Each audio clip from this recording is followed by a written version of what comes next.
வரவே வராது. பெரிய ஞானிகளுக்கு சொல்லுவாங்க. பெரிய ஞானிங்கிறது எப்படிடா கண்டுபிடிக்கலாம்னா, மகாசாமிகளுக்கு அப்படி நடந்ததா சொல்லுவாங்க. நாக்கு நைட்டு சொல்லி அதில் சர்க்கரையை போட்டாங்க. ரொம்ப நேரம் அப்படியே வச்சுன்னா அப்படியே துப்புனாராம். அவ்வளோ சர்க்கரையும் அப்படியே இருந்தது.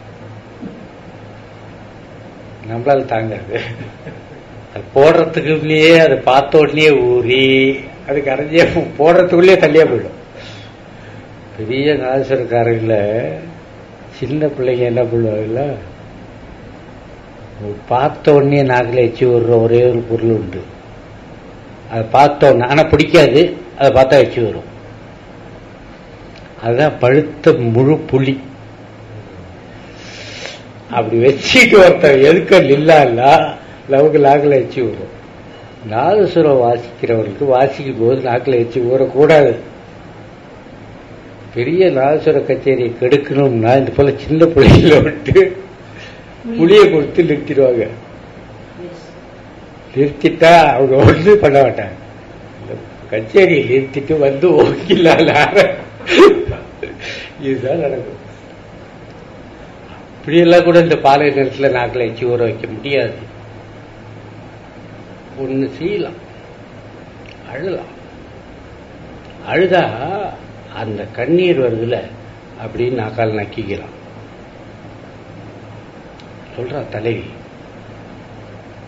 தண்ணீர் பெறா தடுமாற்று அருந்துயரும் கண்ணீரால் நினைக்கும் காடுது. கொஞ்சம் நாக்கு நினைச்சுக்கிறோம் சொன்னா நிறைய அழு. ஒன்னா ரெண்டு அரை அதிகம் சேர்த்து அழு. அப்ப கண்ணி வரும்ல, அதை நக்கிக்க. கொஞ்சம் உப்பா இருக்கும். பாரியார் சாமி சொல்லுவாரு, ஆனந்த கண்ணீருக்கும் இந்த கண்ணீருக்கு என்னடா வித்தியாசம்னா, ஆனந்த கண்ணீர் இருக்கிறது உப்பா இருக்கும், அது ஆனந்த கண்ணீர் இருக்கிறது இனிப்பா இருக்கும், சோக கண்ணீர் இருக்கிறது உப்பா இருக்கும். அது இது பிறக்கிற இடம் வித்தியாசம் பாரு. இந்த பக்கத்தால வரும் ஆனந்த கண்ணீர். இது வரைக்கும் ஆனந்த கண்ணீர் வந்ததில்லை, அதனால அதுக்கு ருசி தெரியல. அப்படி துன்பம் ஒரு சீதா பிராட்டி சொல்றாப்புல சொல்றா. சீதா என்ன சொன்னா, கம்பன் பிற்காலம் சீதையை அந்த வார்த்தையிலே சொல்ல வச்சது பாலைப்பாடிய பெருங்கடுங்கோ தொடர்ந்து தான் நினைக்கிறேன். சொல்ற அந்த தலைவி, ஒரு கணவன் மனைவியிலே மனைவிக்கு என்ன இன்பம்னு உனக்கு தெரியுமாடான்னு கேட்டா. இல்லை ஒன்றும் இல்லை, நல்லா சாப்பிட்டு தூங்குறது. உண்மையான இன்பம்னா துன்பம் துணையாக நாடின் அது வல்லது இன்பமும் உண்டோ எமக்கு. கஷ்ட காலத்துல கூட இருக்கிறதுங்கிறத தவிர வேற எந்த இன்பமும் எங்களுக்கு கிடையாது. உன்னோடு கஷ்டத்திலே துணையாக இருக்கு. நீ கஷ்டப்பட போறேன்னு தைரியமா ஏன்ட்டு சொல்லிட்டு போற, அந்த கஷ்டத்துல நான் இங்க இருந்து வெளியே சாப்பிட்டுட்டு உட்காந்துருக்க முடியுமா? துன்ப காலத்திலே நான் கூட இருக்க வேண்டும் சொல்றேன். பட்டியல் ஓமை கொடுக்கிறார் பாலைப்பாடிய பெருங்கடுங்கோ பாலை நிலத்துக்கு. வறியவன் இளமை போல், பாலை வறட்சியானது எதை போல, கொடிது கொடிது இளமையில் வறுமை. அனுபவிக்க வேண்டிய வயசு, திங்க வேண்டிய வயசு, ஓட வேண்டிய வயசு இளமை. நினைச்சதை நினைச்சபடி செய்ய வேண்டிய வயசு இளமை. அப்ப தரித்திரம், சாப்பாடு இல்லை, சுருண்டு கிடக்கா, இவன் எங்க எழுந்து நடக்கிறது? வறியவன் இளமை போல் வாடிய சினையவாய். அதே ஒரு பணக்காரனையும் கேட்கிறார் பாருங்கல்ல. சிறியவன் செல்வம் போல் சேர்ந்தார்க்கு நிழல் இன்றி. எல்லாம் வாடி போச்சு, அப்ப நிழலும் இல்லை. நிழல் இல்லத்துக்கு எதிராக ஓமைன்னா, அற்ப பயல்கிட்ட காசு வந்ததுன்னா பக்கத்துல இருக்கிறவனுக்கு பைசா கூட உதவில்லை, அடுத்தவனுக்கு எதையுமே செஞ்சிட மாட்டான், அவனே தின்னுட்டு உட்கார்ந்துருப்பான். அற்பனுக்கு காசு வந்ததை போல யாருக்கும் நிழல் அங்கே இல்லை.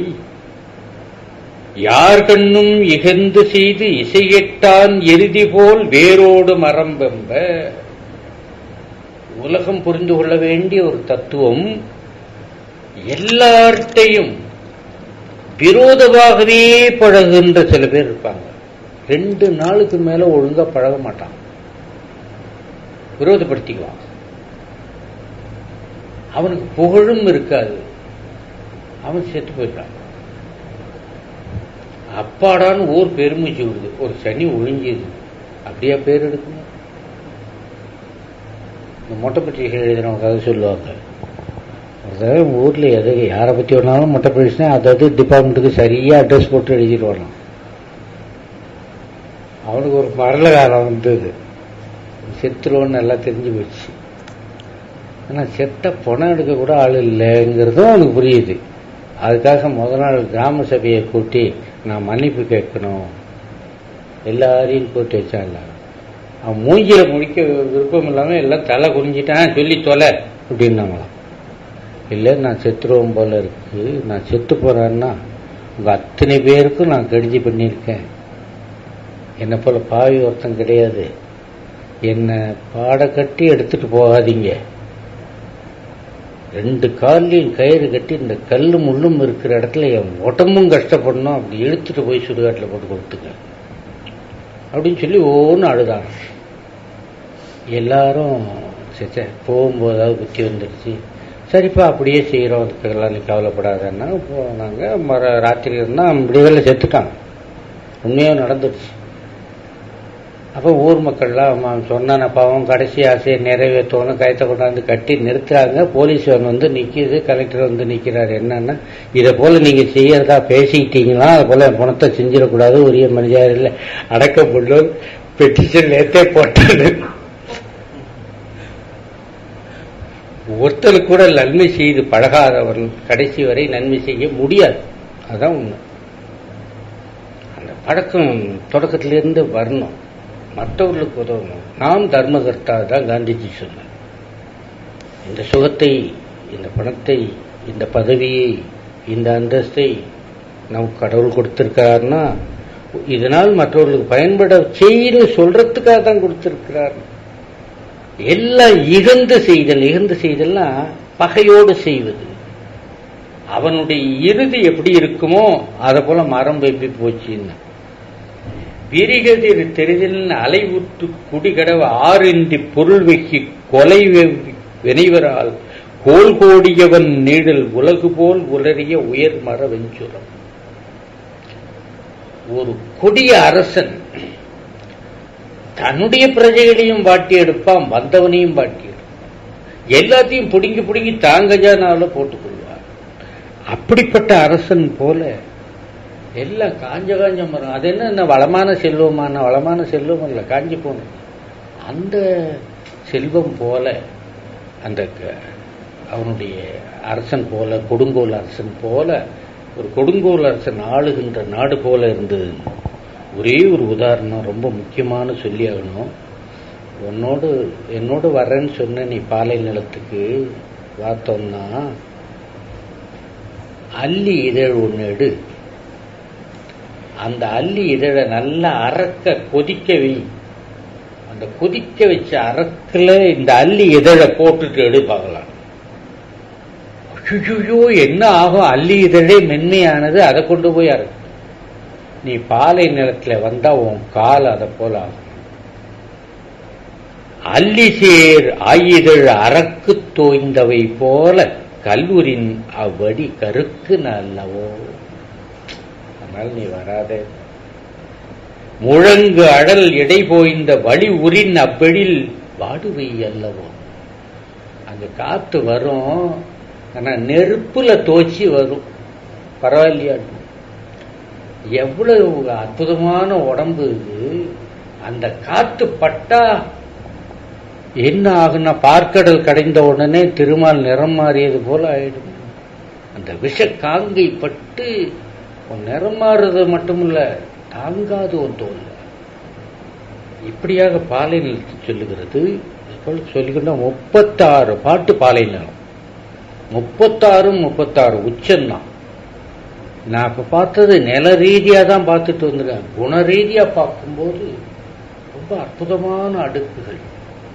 ஒரு காதல் திருமணத்தை ரொம்ப நியாயப்படுத்துகின்ற ஒரு வாதம். ஆற்றடை முக்கோற்பரகரை வினவுதல்னு ஒரு துறை. இந்த திரிதண்டம் எடுத்துக்கிட்டு அவங்க தான் பரதேசின்னு சொல்லுவாங்க. பரதேசின்னா பிச்சைக்காரன் தான் நம்ம இப்போதைக்கு அர்த்தம் வச்சுக்கோம். இக தேசத்தில் இல்லாதவன் பரதேசி. ஒரு தேசத்துல 3 நாள் இருக்கக்கூடாது. அதாவது ஒரு ஊர்ல 3 நாள் இருக்கக்கூடாது. லைஃப் லாங்க திரும்பி அந்த ஊருக்கு வரவே கூடாது. அப்படி போய்கொண்டே இருக்கிறவர்கள் தேசாந்திரிகள்னு வார்த்தை சொல்லுவாங்க. அவங்களதான் பரதேசின்னு சொல்றது. இந்த பின்னாடி போன தாய் கேட்கிறா, என் பொண்ணும் இன்னொரு ஆம்பளையும் போயிட்டாங்க இந்த பக்கம், நீ பாத்தியா? என்ன சாமி பொய் சொல்ல மாட்டாருன்னு ஒரு நம்பிக்கையில பாத்தியார். என்னம்மா உனக்கு இவ்வளவு அஞ்ஞானம்? அவர் சொல்றாரு, ஏழ்புணர் இன்னிசை முற்பவர்க்கு அல்லது யாழுளே பிறப்பினும் யாழ்க்கு அவைதாம் என் செய்யும் தேருங்கால் நுமகள் நுமக்குமாங்கனையிலே. வீணை வாசிக்கிறவங்கள பார்த்திருக்கியான்னு? பார்த்திருக்கேன். வீணையில அந்த கடைசியில யாழி ஒண்ணு இருக்குமா? பார்த்திருக்கியான்னு? பார்த்திருக்கேன். அந்த யாழிக்கு காது இருக்கும், பார்த்திருக்கியான்னு? பார்த்திருக்கேன். அந்த யாழியினுடைய காது அந்த வீணை இசையை கேட்டது உண்டான காது இருக்கு, கேட்காது. யாழ் தன்னுடைய இசையை தான் கேட்டது இல்லை. மலையிலே சந்தனம் பிறக்கிறது. அவ்வளவு பெரிய மேனி மலைக்கு, என்கிட்ட பிறந்த சந்தனம் நீங்க எடுத்துட்டு போறது, எல்லாம் அரைச்சி என் மேல பூசுங்கடான்னு அது என்னைக்கும் சொன்னது கிடையாது. கடல்லே முத்து பிறக்கிறது, எனக்கு ஒரு மாலை செஞ்சு போடுன்னு அது கேட்டது கிடையாது. நீ பெத்தவள், உனக்கும் அந்த பெண்ணுக்கு உரிமை கிடையாது. தூக்கிறவன் அதை ரசிக்கிறவன் தான். சந்தனத்தை ரசிக்கிறவன் தான் சந்தனத்தை பூச முடியும். யாழ் இசையை ரசிக்க தெரிந்தவன் தான் யாழை எடுத்துக்கொண்டு போக முடியும். முத்தை அணிந்து கொள்ளுகின்ற பெண்ணுக்குத்தான் முத்து மாலை போய் சேரும், நீ அணிந்து கொள்ள முடியாது. எவ்வளவு பெரிய தத்துவங்கள்லாம் உள்ள பாட்டு இந்த பாலை பாடிய பெருங்குடும்பம் அவருடைய பாலையில இருக்கு. தமிழ் இலக்கியங்களிலே பாலைய நிறைய சொன்ன ஒரே ஒரு இலக்கியம் சொன்னால் அது அகநானூறு. அகநானூற்றுல 400 பாட்டு, 10 பாட்டுக்கு எப்படி அடையாளம் வச்சிருக்கான் தமிழன் பாருங்க. 1, 3, 5, 7 ஒன்பான் பாலை. 10ல 1 என்ற எண் உள்ளது, 3 எண் உள்ளது, 5 என்கிற எண் உள்ளது, 7 என்கிற எண் உள்ளது, 9 என்கிற எண் உள்ளது. அத்தனை பாட்டும் பாலை. எண்ணி பார்த்தா 5 வருது. 10ல 5 பாலை. அப்ப 150 பாலை. 400 பாட்டுல 200 பாட்டு பாலை. ஆனா 200 பாட்டிலையும் பாலை நிறத்தை குறிக்கொள்ளாமல் பாலை உணர்வை, பிரிவை பலபடியாக சொன்ன இலக்கியமாக அது இருக்கிறது. உடன் வந்தால் தலைவி தாங்க மாட்டாள் என்பதற்கு நிறைய பாட்டு இருக்கு. அந்த சூரியன் மற்ற ஊர்ல எல்லாம் உச்சி பொழுது வெயில்பாங்க. திதி கொடுக்கறதுக்கேற்ற வெயில் அது. திதி கொடுக்கிற புதிர்கடன் செய்ய வேண்டிய நேரம். ஏன்னா இறந்து போனவர்கள் தேவயாண்டுக்கு போகிறார்கள். மனிதர் யாண்டு நம்ம காலண்டர் இயர் அந்த ஜீவன்களுக்கு கிடையாது. தேவயாண்டுல ரொம்ப உயர்ந்தது பிரம்மையாண்டு. அது சில நம்முடைய யுகங்களிலே அவர்களுக்கு சில நாள்கள்ல முடியும். தேவையாண்டு 12 ஆண்டு கடந்தவன் வர்க்கடம் புகுந்தது நஜகனீர் எழுதுவார். உதேசமா ஒரு மகாமகம் என்பது மாசம் மாசம் வர்ற திருவிழா. நமக்கு 12 வருஷத்துக்கு ஒருத்தர். உடம்பு விட்டு உயிர் போன உடனேயே அதுக்கு சில நாட்கள் மாதம் ஒரு நாளாக இருக்கிறது. அதனால்தான் ஒரு வருஷம் வரைக்கும் மாசம் ஒரு நாள் செய்யறோம். அப்புறம் அதுக்கு ஒரு நாளுங்கிறது நமக்கு ஒரு வருஷம். ஆவிக்கு ஒரு நாள் என்பது நமக்கு ஒரு வருஷம். அதனால்தான் ஆண்டாண்டுக்கு சிறார்த்தம். அதுக்கு ஒவ்வொரு நாளும் திருப்பி கூப்பிடுறது. அந்த ஒவ்வொரு நாளும் அந்த நடுப்பகல் என்பது கொஞ்சம் வறட்சியான நேரம். சாதாரணமாகவே நமக்கே நண்பகல் என்பது வறட்சியான. அந்த வறட்சி தெருகதிர் ஞாயிறு நடுநின்று காய்தலின் நடு நேரத்திலே வேநீர் காலத்திலே நடு வெயில் இருக்கிறது. அந்த வெயில் தாண்டா அங்க விடிய கால வெயில் தான்.